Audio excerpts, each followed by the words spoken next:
May the words of my mouth and the meditations of all our hearts be now and ever acceptable in your sight, O Lord, our strength and our Redeemer. I said we were going to talk about choices, and I'm going to use perhaps a strange story to hang this on. I'm aware that when this story was first told, it wasn't about choices. It was in answer to a question. But I hope you'll forgive me if I use it in a slightly different way.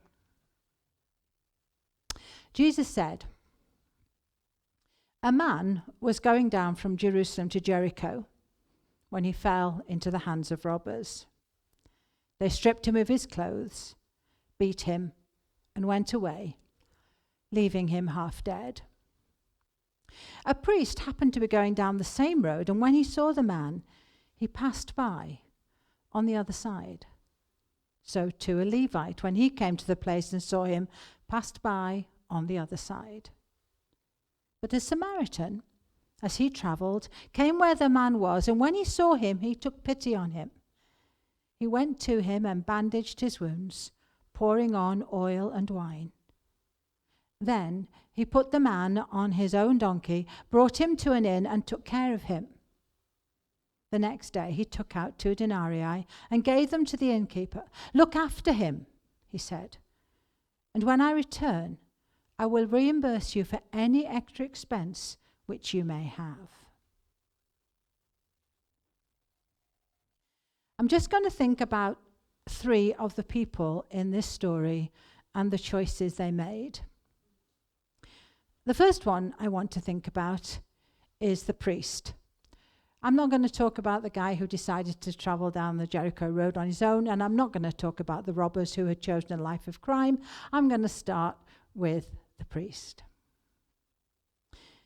When we hear that story, or when I heard that story as a child, I don't know the same for you, I was quite shocked that somebody who was supposedly a religious leader had passed by on the other side and not helped.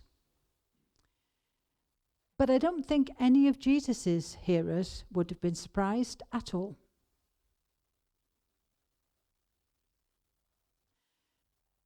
Because this priest, if he was going on that road, was probably going to Jerusalem in order to serve in the temple. Now, there was a whole tribe of priests and only one temple. So most priests probably only served in the temple once a year.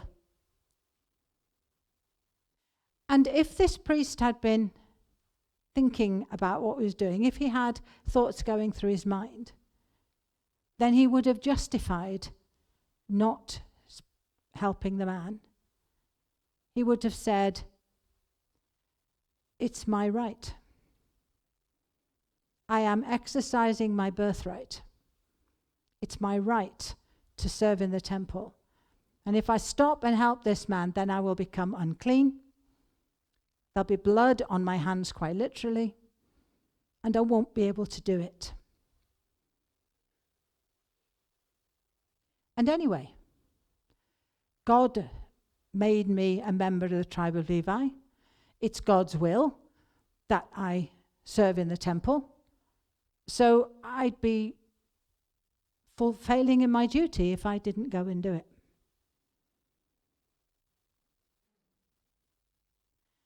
We live in a society where a lot of people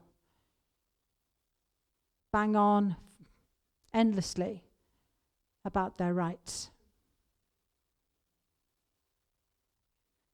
We have people who can justify all kinds of actions by talking about their rights, but not about their responsibilities. All through the prophets, particularly Amos and Hosea, Micah too, God speaks through his prophets and says, I desire mercy, not sacrifice.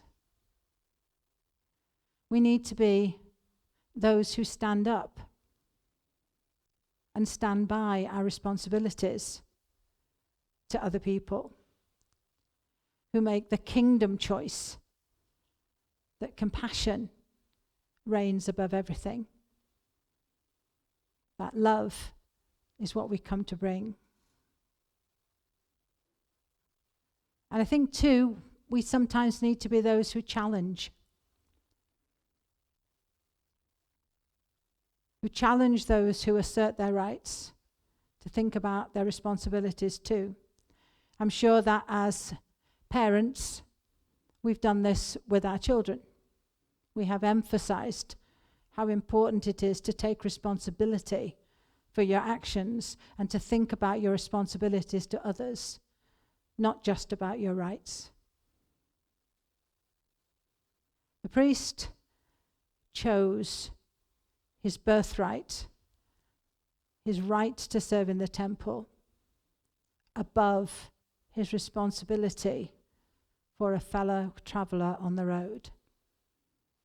We need to be those who make a different choice. We need to be like the Samaritan who chose compassion. The priest had decided that the cost of stopping to help was too high to pay.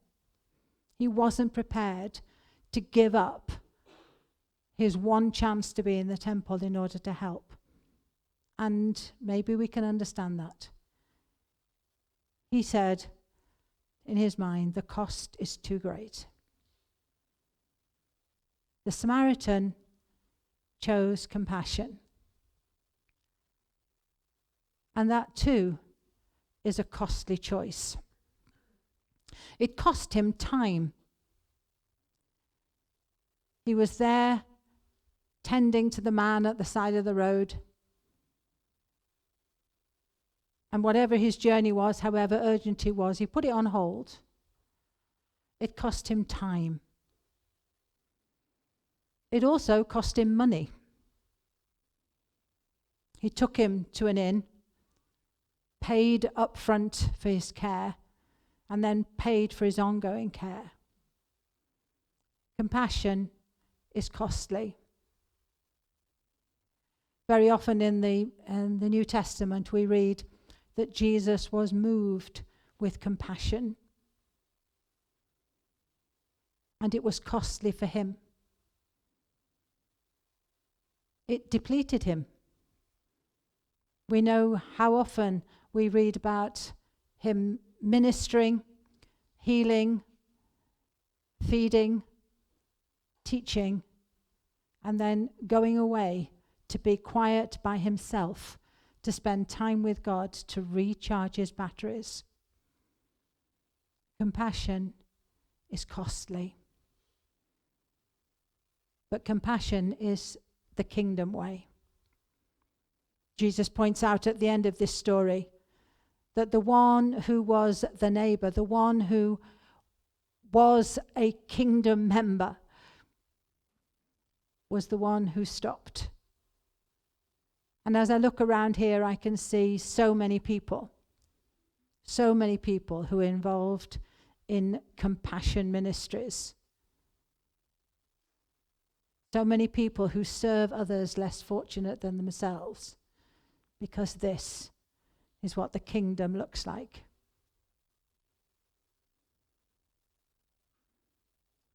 And the third person I want to think about is the innkeeper. The innkeeper chose trust. And trust can be costly too. He took the money, and we hope he looked after the man and trusted that should it be more, that the Samaritan would pay. And trust is costly too.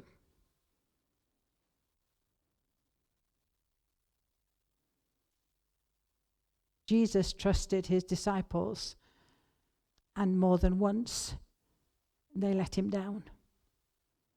But that didn't stop him trusting them again and again and again.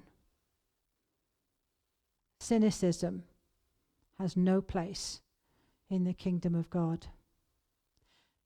Of course, we have to be careful. Jesus said, didn't he?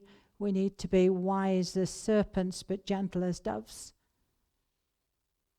But we need to be those who give people another chance. We need to be those who trust in others.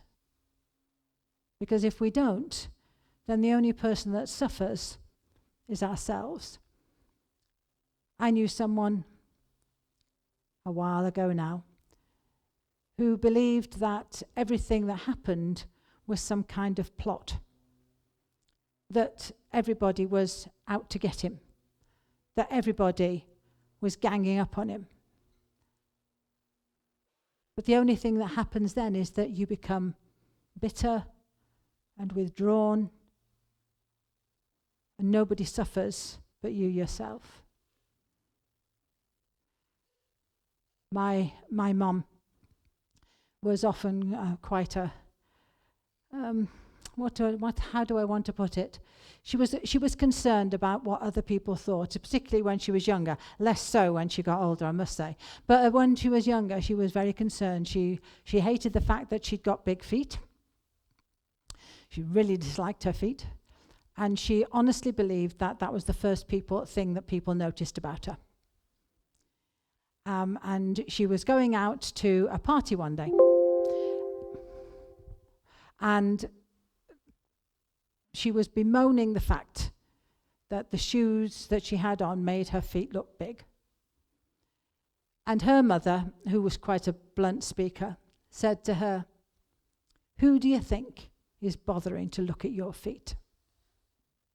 Now that might sound harsh, and I think my mum took it as being quite harsh. But we might think we are the centre of our universe, but we're not. We're part of the whole. We need to be those who don't think about what other people are doing to us, but more about how we're relating to them. We need to choose to trust.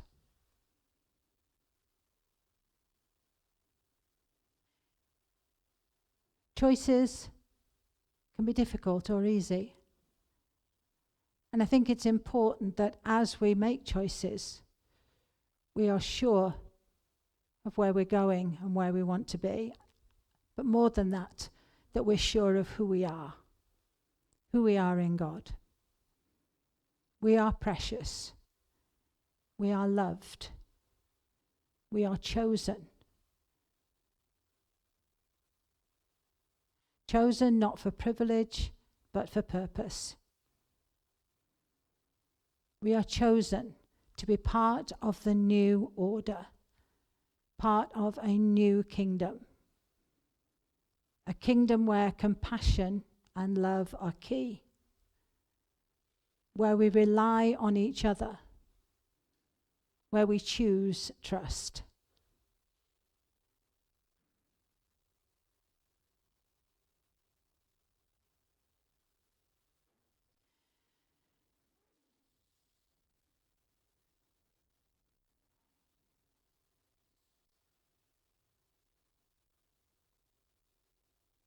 We need to be aware too that there is someone who is always on our side. Someone who can be relied upon and leaned upon. Someone who cares about every aspect of our lives. Who holds us in his hand and who's ever ready to listen, to speak, and to act in our best interests. He has a plan for each of our lives. And we need to lean on him as we navigate.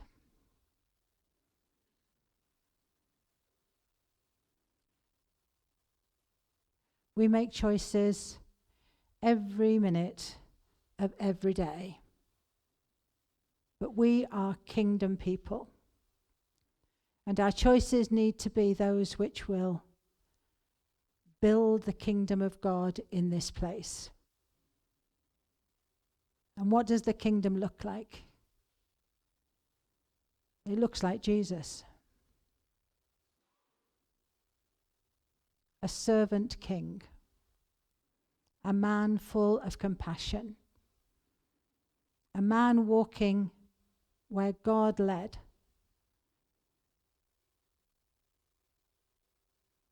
And we are called to be like Jesus, who make those same choices, to be led by God, to choose kingdom above everything else. And that's going to affect every aspect of our lives. It's going to affect how we spend our money. It's going to affect how we spend our time. It's going to affect how we relate to other people, how we treat them, how we speak to them, how we think of them. It's going to say something about what we choose to watch and to read, what we choose to fill our lives with.